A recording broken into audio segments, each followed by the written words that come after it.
Hello. Hey, you're stealing my thing. It's my hello, okay? Hello, everyone. You literally told me to say hello first and then did that bit. No, thank you for that. Hi, everyone. Welcome to Scary Talk episode 76. This is Andre and Sunny, and we got some spooks for you today. But before that, how are you doing, Sunny? Um, how am I doing? What a question. I'm doing well. I've gotten more sleep than I normally get these days, and that feels good. On the other And what's the hand, baseline? What's the baseline sleep you get? Like 2 hours? it really depends on the day, but the baseline recently has been like one all-nighter a week, and then the rest of the night is, Oof. yeah, the rest of the week is pretty normal after that all-nighter though. Man, working Yeah. at that oil rig sure sounds hard. Yeah, honestly, the connectivity out here is terrible, so it's remarkable that we're doing this. Well, as you know, we use two cans and string, so that's how it's still good, regardless of that. Of course, who needs wireless, right? But I mean, it sounds like you're doing okay, I guess. I'm gonna put that in the okay category. But girl, That's a great all-nighters are summary. not good, and you already know that. And I have to tell you that. So, How about you, Andre? I'm fine. No all-nighters as of now. I think the last time I pulled one, I was probably a teenager. So what, 20 years ago? So no, I'm good. I kept pretty busy. I heard that movie theaters opened in San Diego recently, so I'm losing my mind. And I'm right because like apparently with the new kind of thing that Newsom is doing, it's not gonna be like a statewide thing whether or not we're like still quarantined or not, but it's gonna be county by county. So I guess San Diego is okay, but where I live is not, and Yeah. pretty much the Which, rest like, of the we places don't are. even know how related to San Diego is because you live super far from San Diego, so. Right, or not. Location undisclosed. So the thing is that it is at least a bit far away. So I'm not like just gonna go drive and watch a movie there, but I'm dead ass thinking of doing exactly that. So because I really want to go. I also know that up in NorCal, there are a couple of counties that also like the movie theaters are open. So and I'm in the South, so it kind of sucks that like no. No, totally. Also, we can discuss this later, but I may be doing a road trip through your area soon. We'll see. Ooh, my Um, God! You're coming to Wyoming? Yes, Dude, I'm you're gonna love driving it. there. It's nothing but pasture, and there's more cows than people. You're gonna love it. Somehow that So seems much like to a milk. place that you would love, Andre. I really can just see you connecting with the farmland, out in your native lands, Yeah. countries. Mm-hmm. Yeah, yeah. You bet. So, well, beyond that, I something I did want to ask you about was for your reaction to the Beatles album that we were talking about, you, Yes. Shannon, and I, last episode. So, did you listen to the time traveling alternate dimension Beatles album? I definitely listened to a few parts of it. And Okay. here's what I will say, based on what I've listened to. A, I liked it. Whoever made this, let me know so I can become your semi-fan. But B, I'm not sure whether I believe it's time-traveled Beatles. The thing is, it sounds more futuristic than the Beatles, which makes sense if it's supposed to be, like, the future of the Beatles, But the problem with that is that it's also... because of that, it doesn't sound like the Beatles, It's got a different sound from them. And the parts where they're singing sound kind of weird. So I don't know if that's like an imitation singer or if they're mashing up some things that they've already sung. Well, that's just how music was supposed to sound in the alternate 1970s, where disco never existed.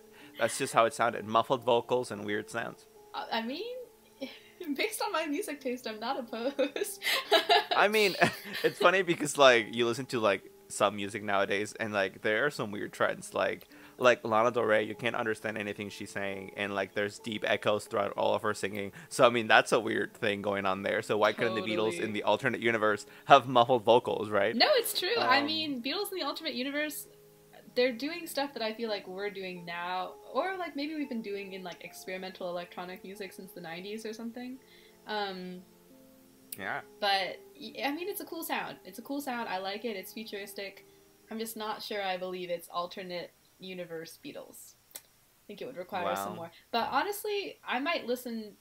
I might just start to listen on my own to that. And please do. I might have to have Jonas from the alternate universe have you trip over a rabbit hole and pay you a visit. yeah, Jonas can pay me a visit. Wink. Ew. I What have if he's no like idea what Jonas 50? is like you.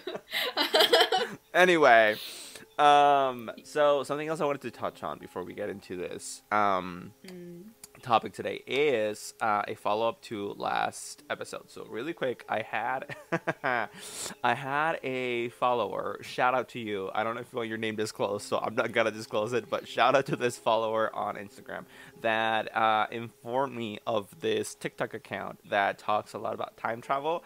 And the person that runs this TikTok account themselves claims to be from the year 2068, and they were sent back here. What? Wait, what's up? They're a chrononaut. That's their claim. Yeah, precisely. They're also a randonaut, which is funny. But so they were sent back apparently. That's literally their bio. It says time travel is very real. I was sent back from 2068. Please don't waste my time. I wouldn't want you to waste my time either if I was a time traveler. Shit, I probably don't have a lot of time. So anyway. This person posts a lot of TikToks about how the government is trying to cover up time travel and not letting the populace into the fact that the technology is already available and we've been using it for a while. Well, not we, but I guess future humans. I don't know. My brain gets Andre, like it's time I get for a me hemorrhage. to reveal something to you. Oh no. I'm a time traveler. Oh my god. You're a time traveling goat. That's insane, dude. Yeah, that's why, like, every time you see me, I look 3 times more aged than I should.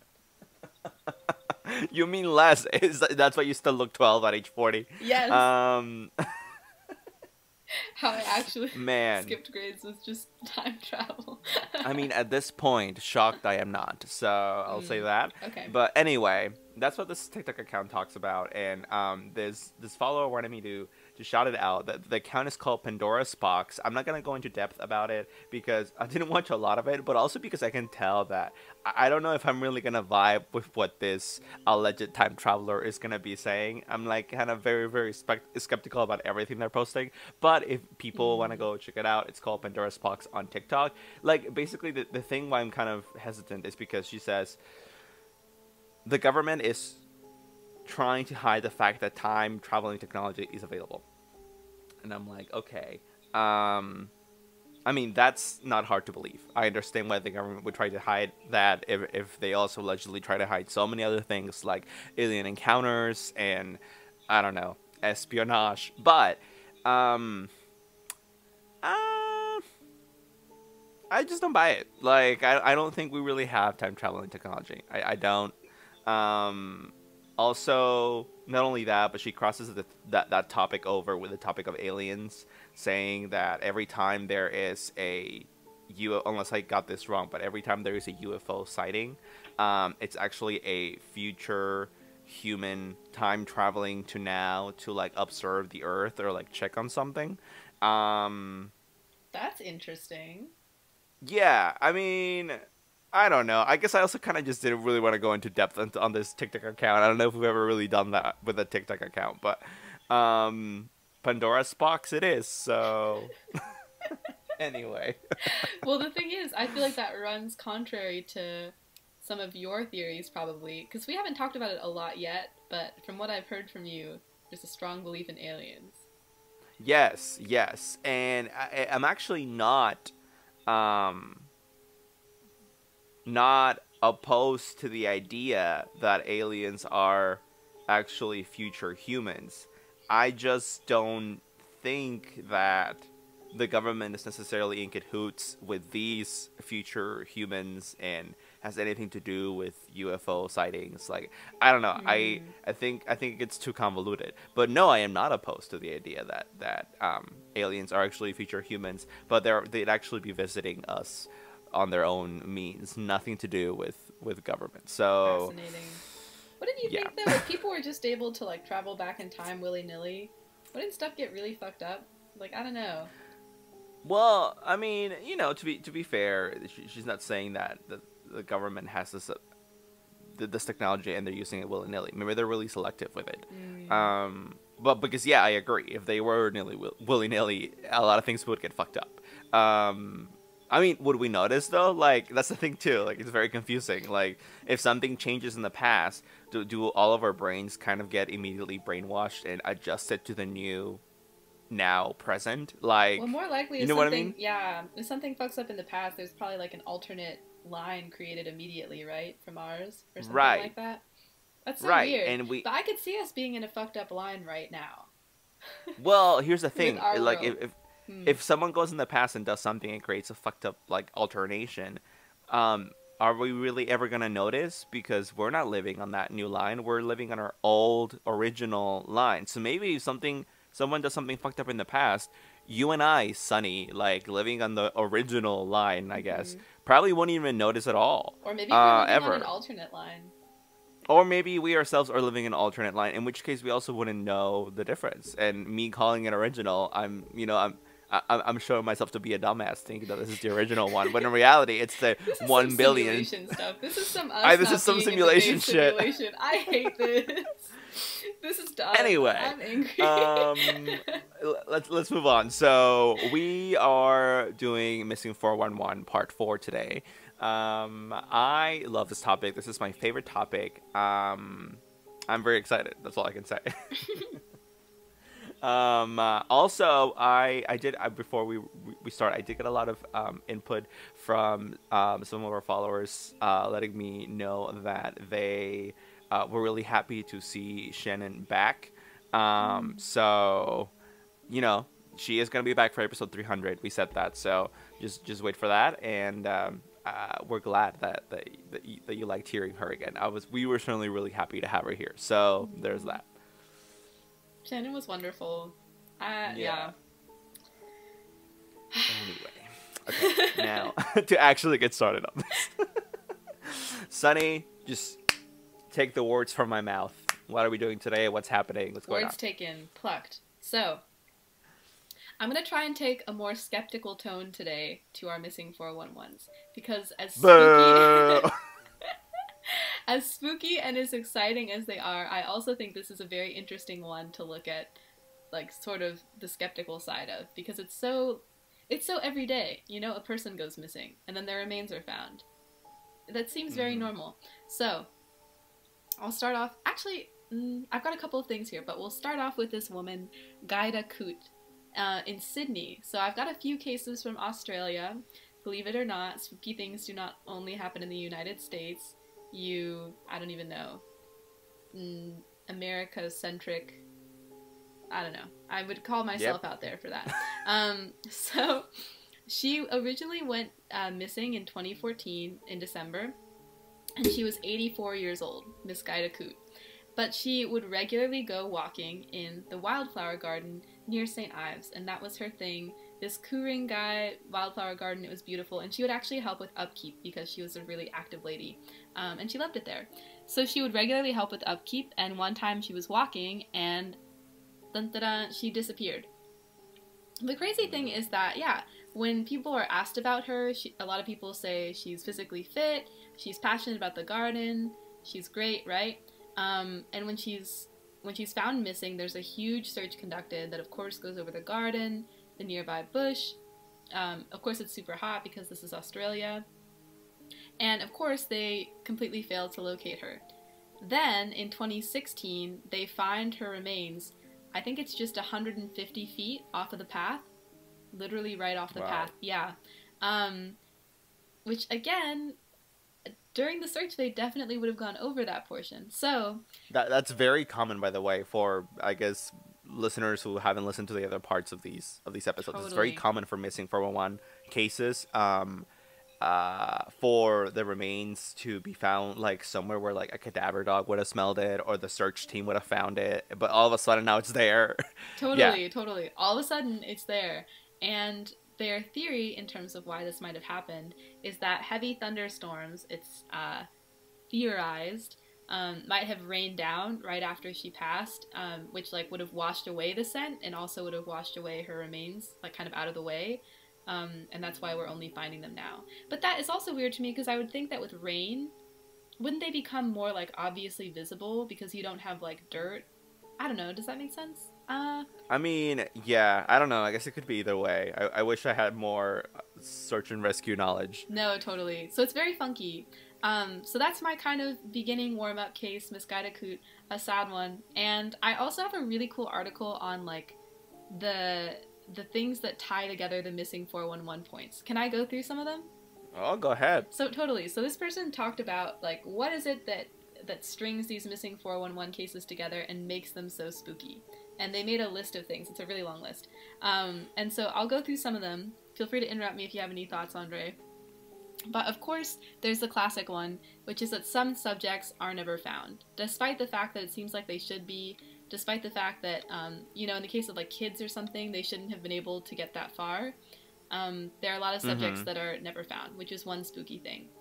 There are also subjects who are seen or found in places that are unexpected or unusual, that seem like they should be too far away from where the person got lost, or a place that they just shouldn't have been able to get to, like on foot, right?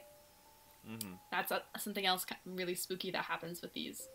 Another thing is that subjects, as we just mentioned, are often found in somewhere that was already searched, or even searched multiple times. This is okay. And of course, one of the wildest You're getting spooked.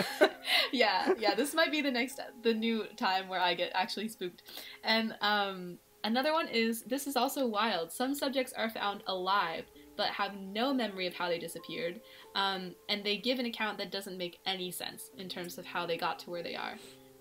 Yes, and I've definitely listened and heard you talk about cases of that are just so weird. In a lot of these cases, another very common thread, a lot of these cases happen in national parks. They happen in very forested wooden areas. They very close to nature, very close to large swaths of nature. A lot of these cases. Totally. Which is, I don't know, it makes it more predictable, right? Because it makes sense that people would go missing and get lost in nature more than they would in everyday. But people get lost in nature easily, but they don't the way some of these people are found, the way their bodies are contorted, or like the places they're found where they couldn't have climbed to or walked to because they're too old, too young, too frail. Like, it's insane. Totally. There's and there's so many weird things here. The next factor says some subjects are found having no identifiable cause of death, and then they talk about in the U.S. This is just wild. There's a study that found that truly undeterminable deaths, so deaths where you genuinely cannot tell how it happened, you call it sudden adult death syndrome. So do you know SIDS, sudden infant death syndrome? Yes. Yeah, so there's SADS, sudden adult death syndrome. Well, that's sad. Yeah, and it's just so, that like blows my mind that's even a thing. So that's for truly undetermined deaths. They're also... That's crazy that we just decide to call our inability to determine a death a syndrome. No, right? It's not a syndrome. Yeah, that doesn't make any sense, honestly. Some subjects, it says, will miss some or all articles of clothing, especially socks, shoes, or boots. I wonder whether this might connect to survival stuff too, where it's like if you're missing in the forest, at some point your boots get off your feet. I don't know. No, happen, my ass. Right? No, absolutely. How does that happen? No. I don't know. I have very strong beliefs about what happens in these cases, especially the ones that are in wooded areas. I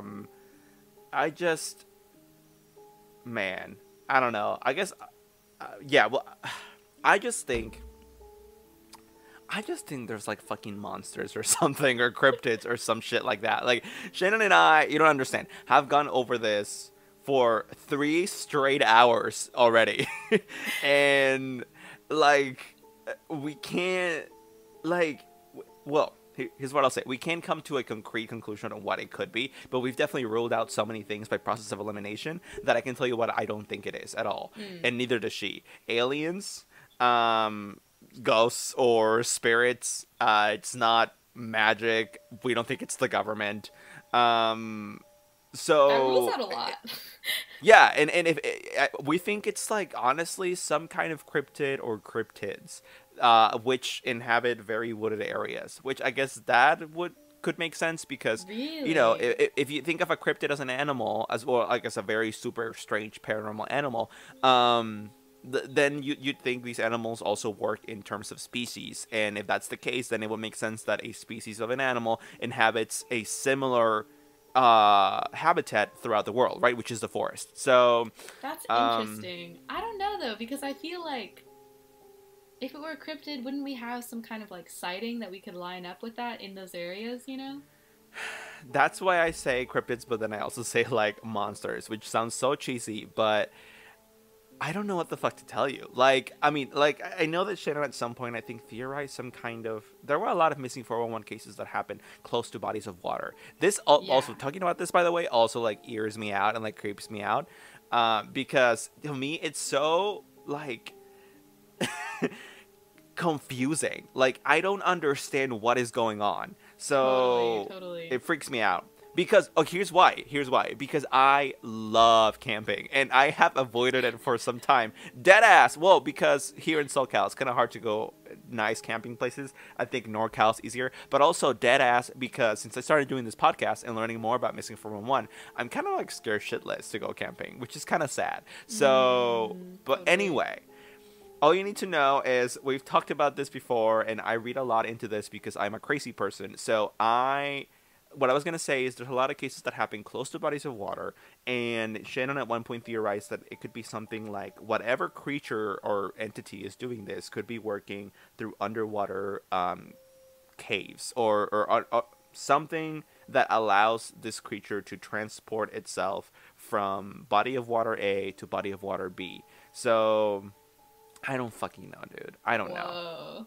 That's I don't know. That's interesting. But I feel like based on what I remember listening to the episode, or at least one of the episodes that you did on Missing 411, I think maybe Shannon, or maybe you had also mentioned, what if there's like some kind of teleportation or like rip, the classic like rip in the universe Yeah, type yeah, thing, yeah, yeah, yeah. especially for the people who just suddenly are in a place that you don't expect, or like in a position that you don't expect, right? Because maybe when they stepped through whatever channel it was or whatever, it like crushed their head or something like that, Right. that's not expected, and then it drops them on top of a mountain, and it's like, why would they have a crushed head on top of a mountain? That Um, is very true. We did talk about that. You actually thank you for reminding me of that because that's a very very very good one. Yeah, like the first thing that comes to mind with something like that for me is like there was this case of this like 3-year-old boy that was walking with his parents, and his parents at one point like walked just a couple steps ahead of him, and that's all it took for this motherfucker to disappear. So it was insane. It was like for 5 seconds and that's it, he's gone. So there was no noise, no anything, no scream, nothing. He's gone. His footsteps just dead ass stop. So what do you think there, right? So um what I thought was, well, this kid might have accidentally, maybe there's no creatures at all. Maybe he just accidentally stepped into this portal that transported him, not even to an alternate dimension, but just to another place on Earth, and something happened to him there, like he got hurt or whatever. And then at some point, the bodies, I mean, I guess either they never come back and they're never found, or some of them do come back, usually somewhere around the area, very close to the area where they first disappeared. And they're either still alive because they managed to make it through their ordeal, or they're all mangled and shit because they didn't survive. So totally. maybe it's just completely accidental. Maybe it's just a kind of a freak thing where portals open in and out all the time, especially around national parks. Maybe, and that would explain at least people sort of like disoriented, unable to explain what happened to them as well. I mean, I don't know if it would explain because that to me is more amnesia than disorientation.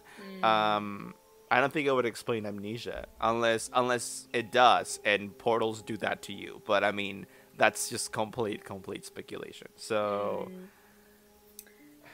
bruh. I'm glad. This is fun. This is like fun to think about, though. It's true. You're right. This is like the ultimate mystery. But Um, like, here's why I think monsters more than anything. I think I'm completely skewed by these very very long stories that I read on the No Sleep subreddit, which I know credibility. A long time ago. Actually, this is how I was introduced to Missing 411 through fiction.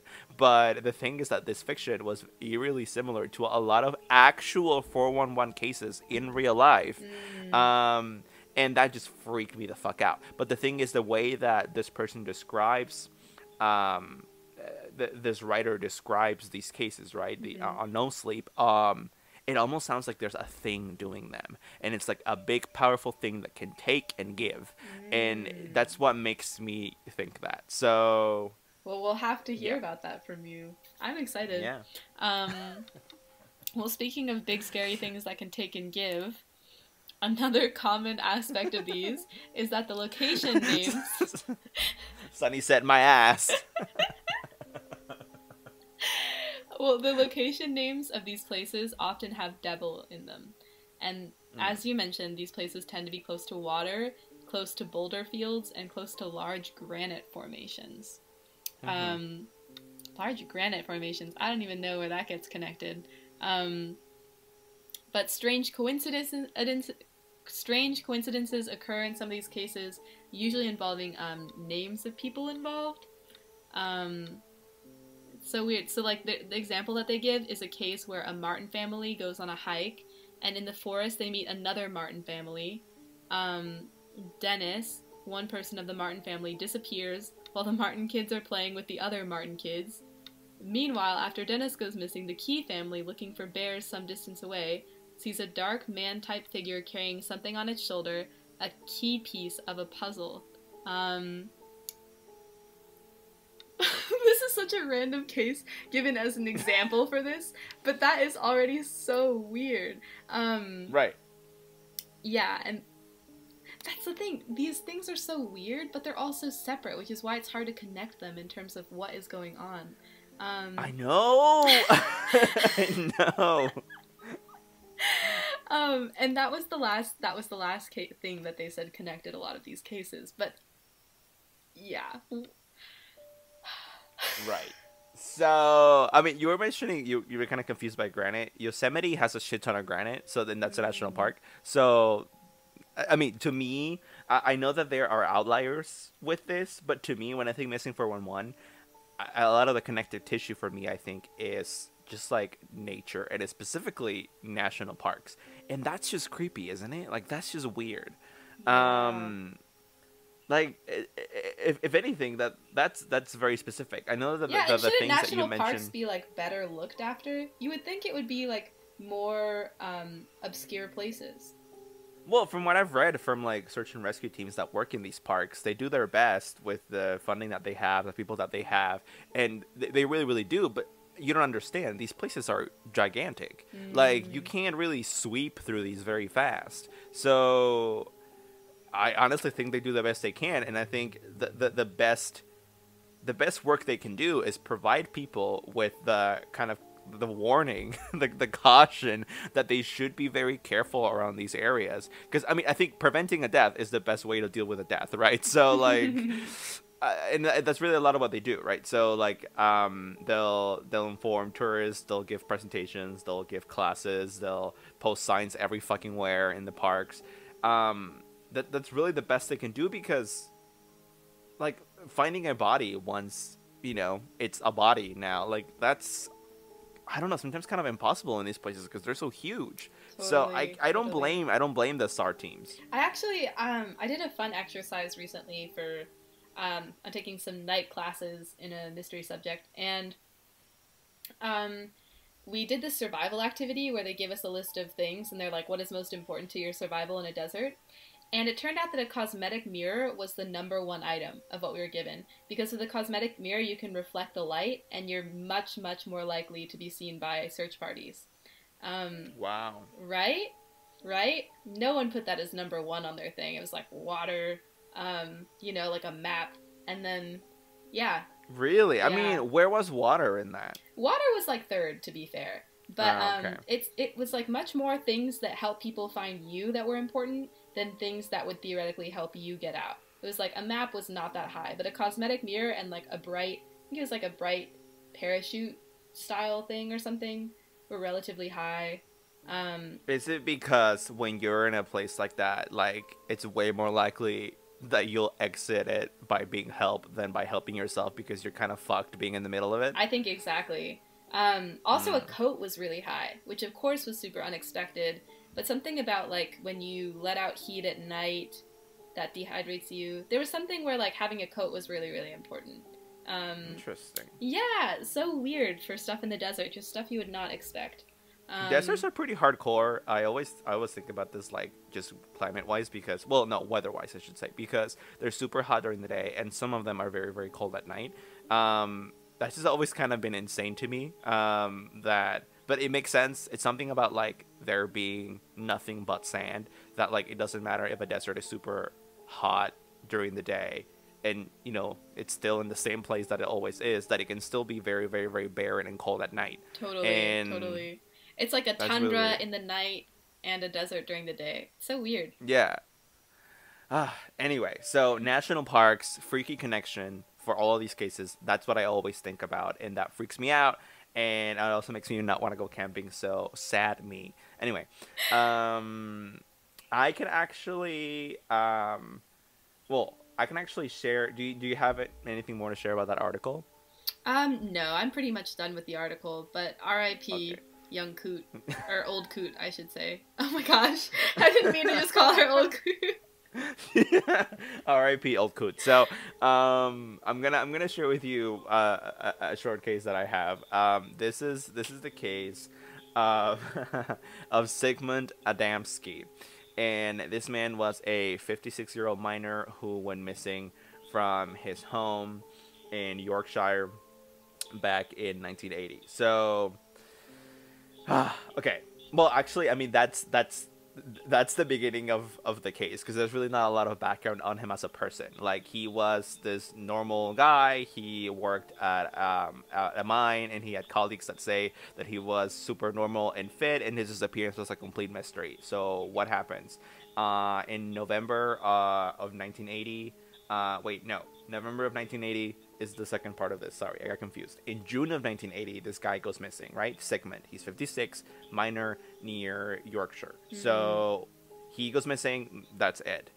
5 days after he disappears, Sigmund's body is discovered 20 miles from his home at a coal yard in Todmorden. So this is all happening in Yorkshire is in England, right? I just totally Yeah. assumed that because I felt like I was right, but I never actually checked. Anyway, so different town but nearby. So 20 miles from his home, his body's fine. Is found on this coal yard. So the body was lying on top of a pile of coal, and he was wearing a suit, but his shirt, watch, and wallet were missing. So you think like, okay, so robbery. But then on the back of his head, neck, and shoulders, there were these mysterious burns, which I mean, that's gonna attract a lot of attention for for investigators. Like, what the fuck does that mean? So James Turnbull is the coroner that dealt with Sigmund's death. And he says that it's the biggest mystery of his career. The coroner was Whoa. baffled because, yeah, it's a big deal for a coroner to say that, right? Yeah. Because although Sigmund had been missing for 5 days, apparently he had only 1 day's growth of beard, which I think you could measure that, right? Kind of. So that's super weird. He's not saying like, and he also ruled out that he died immediately after he went missing, and so therefore he wouldn't grow any more beard because coroners can tell pretty easily how many, usually, especially if it's a body that's in good condition, how many Totally. days this body has been dead. And this body had only recently died, so he should have had more beard, basically. Um, Maybe the robbers shaved him. I don't know. Yeah, like Anyway, that's so weird. That's such a but like specific fact. obviously they fucking didn't do that. So anyway, he says the question of where he was before he died and what led to his death just could not be answered at the coroner. So I'm guessing he had sad. James also said a strange ointment that appeared to have been used on Sigmund's burns could not be identified by forensic scientists. Exhaustive checks failed to reveal any record of Sigmund having been treated at any hospital during his missing 5 days. It was at this point that questions began occurring regarding the origin of this inexplicable ointment and What? who applied it to Sigmund. Now, What? I'm gonna fall down this rabbit hole with you. Hold my hand. Here we go. I know I have rebuked this before, but this case just makes me want to reconsider because it is so interesting, and that is aliens are involved in missing 411 cases. Listen up. So, so the basics of this case are very similar to any other missing 411 case. This isn't like a national park, but it is still nature. He worked at a coal mine. His body was found on a literal pile of coal, very close to that same mine and his home. He went missing for 5 days, which is kind of the average of how long these people go missing, at least the ones whose bodies are found. And he had something strange happen to his body when he was found, and also some articles of clothing missing, which is also something very, very common. Usually it's shoes, but in his case it was his watch, his shirt, and what else did I say? Anyway, whatever. So that's very, very common. So I would totally classify this as a missing 411 case. And because I classify it as that, when this article then starts talking about how aliens seems like a very plausible reason for why this happened, I have to consider that then maybe aliens are in on it, and shit, I was wrong. So okay, here's the thing. What if these cases are caused by different things? What if the reason why we're struggling to connect them is that they're actually different things? Sunny. Okay. I have never, ever, ever, ever, ever read about an alien abduction case that ends in a death. Never. They always end with a person alive, and usually with amnesia or pretty strong memories of having been probed. I guess when the Men in Black gadget doesn't work and they can't wipe their memories. But the point is they're alive, and they usually remember at least a little bit. I mean, we don't know if this guy would have remembered because he was found dead, but that's the biggest thing. He was found dead. And you never see that with alien abduction cases. So my mind goes to like, no, maybe it's not aliens. But this article is very strong on like, no, maybe it is because this reason and this reason and this reason. So then I think like, shit, maybe it was. So maybe they are involved. But that doesn't make it not a missing 411 case. So I think it's all the same. I think it's all the same. So you do think that aliens could be involved in deaths then? I think yes. Is that what you mean by something different? Like some of them could be aliens, some of them could be cryptids or something like that? Yes. That was what I was thinking. I misunderstood. Okay, so then yeah. I'd still classify it all under the same thing, but I mean, yeah, no, I'm definitely not opposed to some cases being caused by different things. I don't love that idea, mostly because it confuses me, to be honest. I kind of want it to be one thing that I can just... Because, I mean, also, wouldn't that make way... Yeah, but, like, I mean, it's not, like, totally erroneous of me to think that. Because doesn't it make sense that, like, one thing would be causing all these things that are so similar to each other? And right? Like... No, I agree. There's a reason why they're all categorized as missing 411. I think I, on the other hand, am just so weirded out by how different some of these cases are that I can't help but be like, maybe it is different things. But that one's interesting. I mean, if we did like the tear in the universe theory for him, then maybe he like went to the future. Now I'm just connecting time travel. No, Sunny, and like, you're saying yourself. And then they sent him back, and he was... But then why did he die? Why did he die if he has this? It was really Jonas. good burn Jonas ointment? put the ointment on his burn. Jonas really do be helping. He be first aiding anyone he finds. Jonas said, "I'll heal your burn," but now you're screwed. You're on your own. Yeah. Yeah, you said it yourself that like some of these cases are so different. Well, I think for those very different cases that are obviously outliers to the common thread, then it was probably something else. But there's like a shit ton of cases that are basically the same, and for those, I say it's the same thing. But I mean, yeah, if you have an outlier, it's probably an outlier. I mean, that's not weird to say. So yeah, that's fair. I think there's your answer. But it feels so funny, like even theorizing this, because I feel like deep down I'm like, I guess these people just disappeared, maybe. That's a load of shit. Like, who just disappears? I mean, or like, maybe people are capable of more than we realize. Like, okay, he was found 20 miles from his home. That is theoretically a walk that he could do in that time. Maybe he had dementia or something. Maybe he just kind of Yeah. wandered off, and he found some kind of weird natural ointment while he was walking around in the wilds of Yorkshire that no one has recorded. And he I gave mean, himself a shake but on the way. that's For some so reason. many ifs. Like, come on. And I think I'd grant you that if there also weren't like a load of other cases that are so similar to this, right? With something weird found on the body, some pieces of clothes missing, like, I mean, come on. And also an inexplicable reason for why they went missing in the first place, right? Because if you say it's not something supernatural and it's something completely natural, then your only choices are either dementia or, well, I guess they got lost walking around this very familiar area in which they have lived their whole lives, like my ass. So, Well, for some of it depends in terms of how familiar people are. I could definitely see I, getting lost in a national park. no, but I mean, okay, in this case though, he wasn't in a national park, Yeah, right? He was yeah, like near his home and near his work. totally. For the national park, yeah, I totally get those, and I think with those you could definitely argue a little bit more that maybe they just got lost. If anything, that's what a lot of SAR teams first say to the family members that reported these cases, right? Maybe they got lost.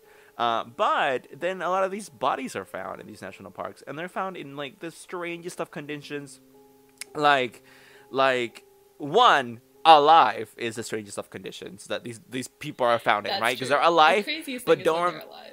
Mm. no, yeah, because they don't remember anything, but they're totally fine. It doesn't look like they went through any trauma, so how can they not remember anything? Yeah, that's the spooky thing um too. That these cases of people being found alive would have something in common with cases of people being found dead. I mean, they do, don't they? No, I mean I Like agree that they have something in common. It's just weird, right, you know. Why aren't they all cases of people dying, or all cases of people being alive but confused? right. I don't know, like maybe whatever's taking them realizes they want some of them but not the others. Or what would make more sense, I guess, is that it is completely random and it is kind of portal thing, and some people kind of just make it through it, and some people don't. And like you said, maybe the ones that do, you know, once you come back through this portal, like maybe you kind of just forget everything. Like it's super odd. I think that would make more sense than like having this very selective creature that is eating some people and not others. Like that doesn't make sense. Um, However, what kind of puts a kind of a stain on that theory that, oh, it is random and it's just people are kind of just stumbling onto portals, is that a lot of people be losing their shoes. A lot of people be losing their shoes in these cases. Why their shoes? What the fuck is going on? Yeah, and the Um, weird thing with that is that they shouldn't be able to travel these long walks or miles and miles without shoes. You right. know? I mean, it's very possible, you know, to be fair, that they lose their shoes right before they come back through the portal to where they're found. Yeah. But maybe not. Maybe not. And if that's the I mean, case, that's the then thing. yeah, you're Maybe totally going right. through the portal has a tendency to pull off your shoes and socks. I guess, and not That the would rest make of a your lot of clothing. sense. Yeah. Oh my god, this makes my brain hurt. Anyway, so okay, Okay. so let me keep talking about this. So, Yes. Is this still so the it alien wasn't. theory? Yes, so it wasn't just the usual investigators, the police, and the coroners who were attracted to this case. No, no, no. It was one of the most famous ufologists of all time, also called Adamski, funny enough, who offered his own amazing That's theories spooky on the as hell. tragedy. Why is he also called? I can't. I don't know, maybe it's a common name. I don't know. The Jews. Anyway, he believed that aliens from outer space abducted the Yorkshire miner by mistake. Which, like, that's complete speculation to me, but let's keep listening. The speculation of an extraterrestrial encounter was then fueled by the policeman who originally found Sigmund's body. His name is Alan Godfrey. The police were like, yeah, maybe it was aliens. Man, the UK is a different place, because here that would never happen. People, Dude, 6 months. It's all they're dealing with big cats. They're I officially know. spooked. They're like, we believe now. We believe. The big cats made us believe. 6 months after finding Sigmund's body, Alan was again on duty in a nearby town at 5 a.m. And he basically says that he saw a UFO. So, that's why he says maybe it was the aliens. Because after his experience, now he is a believer. So, thoughts? Oh, dude, what? How am I Right. supposed to like consolidate this? with like the current knowledge that I have of these cases, where does this piece fit in? Wait, who was it again who said that they saw the UFO? The policeman who had found the body policeman? 6 months earlier. Yes. Dude, the UK is on some other stuff. Yeah, they are. They are. And he talks about this at length. Like, the policeman says that he actually wishes he'd never seen a UFO because of the effect that it had on his children. I guess they got bullied at school because their dad was the cop that saw an alien or something. Whoa, talk about making the story believable. He's like, look at how I've suffered for this knowledge. Yeah, it's not easy having a policeman as a father, but when he's a policeman who saw a UFO, it's even worse, he says. That sucks. All cops are UFO sighting bastards. No, but I mean, he just said he was actually so affected by this that he left the police force and became kind of a spokesperson for this stuff. Saying that, yeah, so it's also the fact that apparently in this area, in this specific area where Sigmund first went missing in the UK, there apparently, it's kind of a hotspot for UFO sightings. Yeah, I don't know. Like, it's kind of a hotspot, which there are areas like that in the world, like places where there appear to be a lot more sightings per, like, I don't know, like a square mile type thing. Then yeah, kind of. Chile is one of them. What the fuck is going on in Chile? Like, I see so many like UFO sighting videos coming from Chile, especially like Santiago. I don't know. Maybe skeptic side of things, like I promised. What if it's a cultural thing? You know, what if Chilean people are more likely to believe in UFOs, or people in this particular part of the UK? Well, it's not a cultural thing because it's not that they're more likely to believe. It's that I see a shit ton of videos coming from there. So, interesting. Yeah, maybe aliens like Patagonia. I don't know. So, anyway, basically this case is some dude goes missing. 5 days later, he's found with some missing pieces of clothing and some weird burn on the back of his neck, which totally sounds like alien probing to me, and then some weird ointment, which also sounds like alien ointment, right? Because they couldn't determine what it was made of. And they're like, we don't know what happened. What that ointment was made of. That's so weird. Right, I don't know, right. Though. Maybe it's like harder to identify ointments than we think. Maybe he could have just put some random stuff on in nature and they would be like, we don't know what this is. No, give me a fucking break. This is the 1980s. It's not like they had that.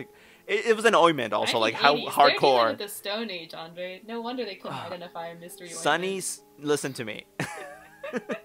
No. This wasn't normal. Whether it was alien, you know, I have a hard time saying yes because I think I'm totally biased and I want to believe it is just one thing and that thing isn't aliens. But this does sound very alien. And so maybe this is just one of those outlier cases. But that doesn't negate that every other case is something not alien, right? Something else. Oh, yeah. That would make sense. Right. I mean, that's kind of how I want to leave it because I want to keep my sanity and some sense of continuity throughout all my episodes of what I believe. So, that's this guy. Isn't it crazy? Pretty crazy, Andre. That was a really good case. I'm just... But, like, aliens never kill people. I'm so confused. Maybe when they were, like, bringing him down, you know, with the spaceship beam, they, like, cut it out before he was actually on the floor. And they're like, oh, shit, ooh, and he, like, fell, like, 100 feet. Maybe it was an accidental death. Yeah. And, like, the alien is telling his alien friend, like, Jim, what the fuck? Like, you cut the beam out too soon. He's dead now. We were supposed to probe him again in 6 months. Yeah. Yeah, I mean, that would make sense, I guess. That's insane. Yeah, I mean, but I guess that makes sense. That's that. What else you got? I mean, that makes the most sense of anything. I have a really fun case. I'm excited about this one. Okay. Are you excited, Andre? I'm excited. This is one of those moments where I really, really wish I could show a visual to you. But basically, imagine a bunch of bros looking like buff and in their 20s, maybe late 20s, early 30s max, giving like peace signs and chakas and stuff at a camera together, but one of them, dun dun dun, disappeared while trying to get cocaine. Please just go into this case. There's some really good wording in this article that I'm just gonna go for. A mission to keep the party going turned fatal. For Sydney man Gary Tweddle on the night he vanished into the Blue Mountains bushland, which is Australia. So, the much-loved 23-year-old 3-year-old. went to buy some cocaine when he disappeared. Dun, dun, dun. So basically there was actually a whole cocaine arrest involved in this case because someone else was intending to sell, but he disappeared. And he at one point attempted to call his friends, but they couldn't identify where he was from the call. And they found his body about 6 weeks later. Specifically, here's where you get spook. A policeman says, yeah, we found the body, and it was winched in a cliff edge, and the tough thing about getting there is that because of the extremely rough terrain, we could not access the location where the body was on foot. What? Oh, okay, I get that. Yeah, because this is in the mountains. So basically, he disappears, he tries to call, and it's like disorienting and they can't figure out where he is. There's a whole search for weeks. 6 months later, they find his body at like a weird cliff top, essentially, that shouldn't be accessible by foot. Yeah. And That's that strange. is the story of Gary Tweddle, who was just gonna go out to buy some cocaine. Poor guy. I mean, like, especially the dead ones, right? They're always pretty short stories because they died and they were found, or they were not found. But even when they're found, there's not much else to say. Like, even mine was relatively short. Like, here's the thing. This is also very common with a lot of these cases. Like, I'm literally going to read you an excerpt of this, which I know is a no-sleep story, right? But still, I'm telling you, it sounded very similar to other actual stories. Yes, I'm excited for your no-sleep story. Right, I'm not gonna read the whole thing, but I'm gonna read an excerpt that actually relates to what you just talked about, which is the fact that a lot of these cases, the people are found in these places where, like, there's no fucking way they walked there or climbed there, or they were like little kids. How did they get there? Like, no, exactly. And like the other thing is, who would I don't even know how you get there then. Who would fly him there or something, then just drop him off and go? Like, right. It almost sounds to know. me like this 30-foot tall creature grabs them, kills them, and just throws them, and they end up on the fucking like a cliff face or something. Like, dude, but by the time you're that tall, it has to be more visible, right? 30-foot creature. Yes, shit. I don't fucking know. Maybe it's portals. That would make more sense, right? Because there's not a big ass creature involved, and maybe these portals all of a sudden just transport people. Like, maybe you fall into it, and the portal transports you to like 200 feet in the sky, and all of a sudden you're falling and you get impaled on a fucking rock and you die. So no, exactly. Okay, but here's the weirder thing: the phone calls, because that's common in some of these cases too, where there will be a phone call before they die, but you can't figure out what they are. They're disoriented and they can't tell you. Could you make a phone call while mid portal? I feel like no. I Right? mean, maybe the guy did go missing and was scared, so he called, and then something happened. I mean, that could be a coincidence, right? I guess so, but I'm wondering then what the difference is between like a missing 411 case as just a person who's missing, or someone who gets sucked into a portal. Because then that would require people like, I guess it would just mean people are getting lost first and then wandering into portals. Or are they just wandering into portals without even having gotten lost? Well, if it's the first one, it would almost require some kind of intent on the part of the portals, don't you think? That like, oh, this person's missing, they're weak, I can take them. Maybe the portals are like sentient things that need to be fed. Dude, survival of the fittest. Social Darwinist portals. Oh my god. Okay, listen to this, okay? That's not even social Darwinism, that's just Darwinism.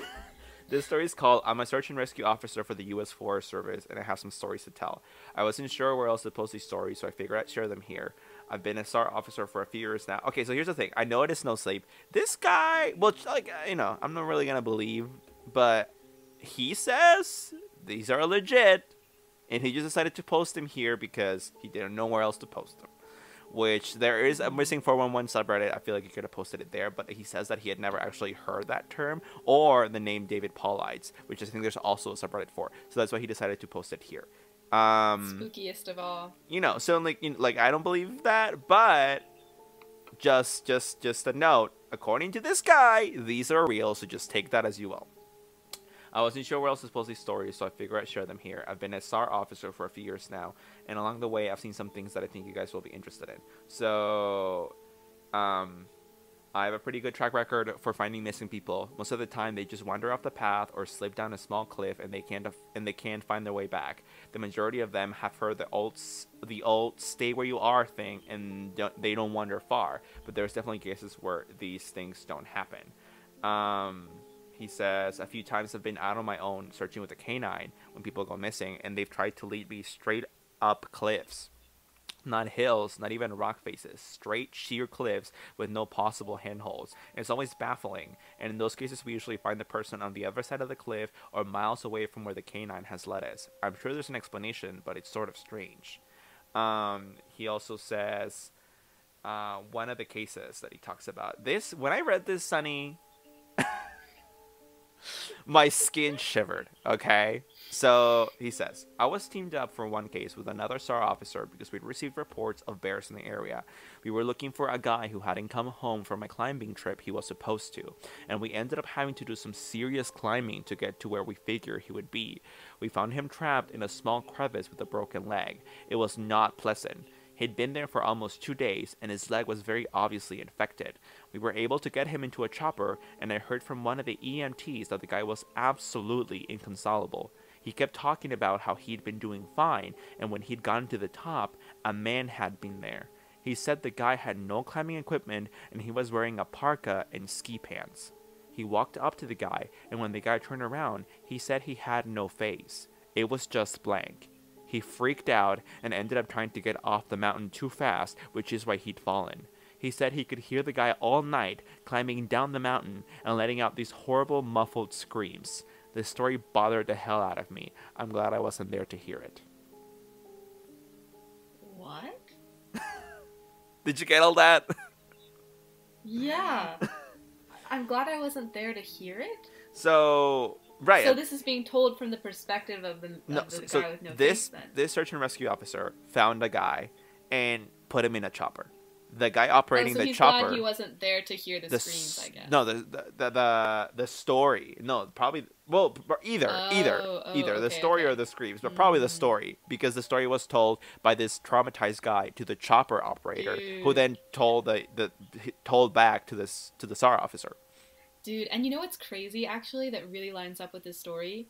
I had one more case, and I can tell it quickly. It just connects, because at this case, this guy basically was a cross-country runner who theoretically should have known his path, but was disappeared while he was running, because him and a friend had split up. And when they found his body, it was at the foot of a cliff, and because he had a fractured skull, their theory was that he had tried to climb up the cliff and then fallen and fractured his skull. But it was just like, why would he be climbing a cliff when he went out on a run? If he were trying to survive after getting lost, also why would he be climbing a cliff? Right. Probably because something... Why does he have this fractured skin? Something scared him. Something dragged him. Or something dragged right? him, yeah. Dude, because just when you brought up like the dog in your story, which would bring him straight up cliffs. Right. That's so spooky. Dude, I'm getting like chills. That's so spooky. Right. Oh. Again, this guy says this shit real. So, I mean, he's definitely not corroborating the story about the guy with no face. But he says that it is real, that a real chopper operator really did tell him this story. Whether the story is real is a whole other thing. You can believe what you want. But this guy says that he hears about shit like this all the time, working at his job. So... Why is the, like, faceless thing so scary? Because it's fucking so scary. And also, like, you know, I mean, this is getting into the story within the story, right? But, like, if we actually talk about that, like, what the fuck happened there? Like, I mean, isn't that just another missing 411 case, probably? Yeah. A person who's in the tundra, like... Right, like... mid-trip or something? I mean, they probably... I think this is more like a Yellowstone-style kind of situation. Like, this guy works at a national park, but, like... yeah, like, it's weird. Like, this missing 411 case encountered maybe possibly another missing 411 case himself, who all of a sudden had no face. Like, who did that to him? What's happening? Oh my god, is it the portals? Dude. Like, fuck. And apparently, this guy who had no face wasn't like some cryptid or something. He was just some guy who was in distress because all of a sudden his face was gone. Because he says, this other guy says that the guy with no face was muffled screaming all night. Like, yeah. fuck, dude. Maximum I'm spook. scared. Maximum Okay, spook. I'm just gonna read one more excerpt from this story. So Okay. you can wait. You want to tell me in more detail about that fractured skull case? No, Okay. I think that really gets at the heart of it. Yeah. Yeah. Okay. So here's where's this one? Okay, dude. Ah, fuck. Okay. So one of the scariest things I've ever had happen to me involved the search for a young woman who had gotten separated from her hiking group. We were out until late at night because the dogs had picked up her scent. When we found her, she was curled up under a large rotted log. She was missing her shoes and pack, and she was clearly in shock. She didn't have any injuries, and we were able to get her to walk with us back to the base ops. Along the way, she kept looking behind us and asking us why, quote unquote, that big man with black eyes was following us. We couldn't see anyone, so we just wrote it off as some weird symptom of shock. But the closer we got to base, the more agitated this woman got. She kept asking me to tell him to stop, quote unquote, making faces at her. At one point, she stopped and turned around and started yelling into the forest, saying that she wanted him to leave her alone. She wasn't going to go with him, she said, and she wouldn't give us to him. We finally got her to keep moving, but we started hearing these weird noises coming from all around us. It was almost like coughing, but more rhythmic and deeper. It was almost insect like. I don't really know how else to describe it. When we were within sight of base ops, this woman turns to me, and her eyes are about as wide as I can imagine a human could open them. She touches my shoulder and says, "He says to tell you to speed up. He doesn't like looking at the scar on your neck." I have a very small scar on the base of my neck, but it's mostly hidden under my collar, and I have no idea how this woman saw it. Right after she says it, I hear that weird coughing right in my ear, and I just about jumped out of my skin. I hustled her to ops, trying not to show how freaked out I was, but I have to say I was really happy when we left the area that night. I Oh would just about my die. Like, I would goodness. literally just like a chihuahua. Well, like, you know Dude, when you scare I them a would little too much and the heart just stops. Like, that's me. I just can't imagine how quickly I would run. That description was insane. Like a cough, but deeper and more rhythmic and I insect-like. don't even know what that would sound You know, like. this is some incredible writing. Whatever, whoever it Right. is. Yeah, she's just. Oh my gosh. Yeah, Um. that was really, really terrifying. And it's weird because this isn't even like. This is like the classic horror movie thing where the faceless monster is almost scarier than the one that is specific. You Yeah. know? Just like the thing with like black eyes or like faceless people. It's so scary. Oh. I know. I know, and this guy has a lot of stories like this one. And the weird thing is, it's at some point in his writing, he recounts how he started asking his fellow officers for similar stories if they had any, because people kept asking about it, and he was really curious to see if his own coworkers actually did have stories. And he says that his coworkers were all very hesitant to share anything with him, but that they did, but they didn't really want to share it. And he kind of speaks of this culture around where he works, where I guess all of his fellow coworkers were informed to not really talk about these things, and he just got the memo about that. He didn't know that he wasn't supposed to talk about these things, but apparently it's like a thing, and that only makes him more curious as to like why we're hiding these stories. And at some point it gets really really creepy, and kind of to spoil it a bit for you, there's actually, I don't think he really talks about this. I think this is something else I read somewhere else, but I connect it to this, right? Which is that what if the government is involved? And what if there are these cryptids or creatures or entities or something that inhabit these national parks that need people to either, I don't know, experiment, feed on, whatever it is, and the government kind of allows these things to happen without actually, like archiving this information of like Or erects national parks like around them to keep them there are contained. so many spooky, unexplainable missing 411 cases that you would think that a bigger like government entity would have already come into some of these places and like sweep them out and figure out what the fuck is going on, because so many people are going missing and dying every year in national parks in the U.S. But people theorize, and maybe the reason they don't, some people theorize the reason they don't is because they have some deal with whatever creatures are eating people, dead ass. So Ooh. like, I mean, have you seen Cabin in the Woods? This is literally Cabin in the Woods. Have you seen that movie? I have seen Okay, Cabin in it's the literally Woods. the ending of that. Like, Like some It people are is. saying the government is okay with like people disappearing in national parks because there's actually these like basically huge ass monsters that I guess could like destroy the world, or if not that, cause a lot of damage.